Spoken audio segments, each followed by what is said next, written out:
Menteri Koordinator Perekonomian Airlangga Hartarto menyebut tim delegasi telah menyampaikan sejumlah tawaran negosiasi merespon pemberlakuan tarif resiprokal Amerika Serikat.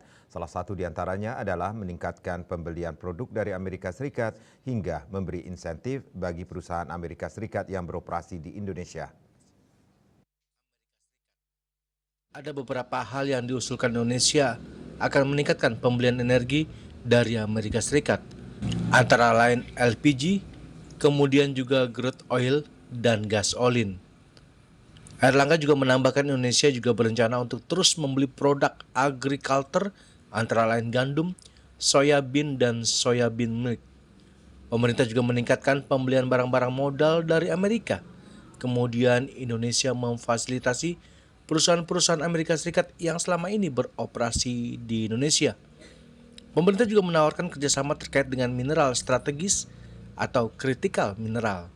Indonesia juga akan memberi kemudahan prosedur impor untuk produk-produk termasuk produk hortikultura dari Amerika. Dari pembahasan tadi ada beberapa hal yang diusulkan oleh Indonesia seperti yang sudah disampaikan di dalam surat resmi bahwa Indonesia akan meningkatkan pembelian energi dari Amerika Serikat antara lain LPG, kemudian juga crude oil dan gasolin.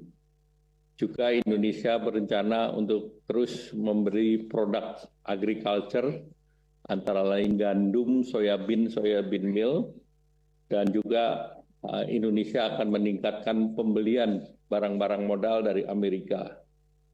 Kemudian Indonesia juga memfasilitasi perusahaan-perusahaan Amerika Serikat yang selama ini beroperasi di Indonesia, dan tentunya ada hal-hal yang terkait dengan perizinan dan insentif yang dapat diberikan.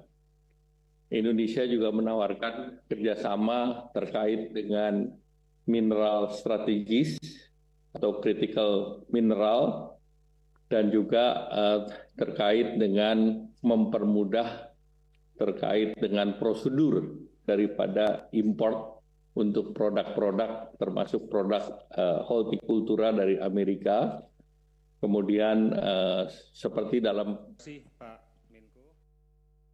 Tim juga bernegosiasi untuk penerapan tarif yang lebih kompetitif dengan negara-negara yang juga bersaing dengan Indonesia. Dari Jakarta, Julius Suharto dan Ketut Sumadiasa melaporkan.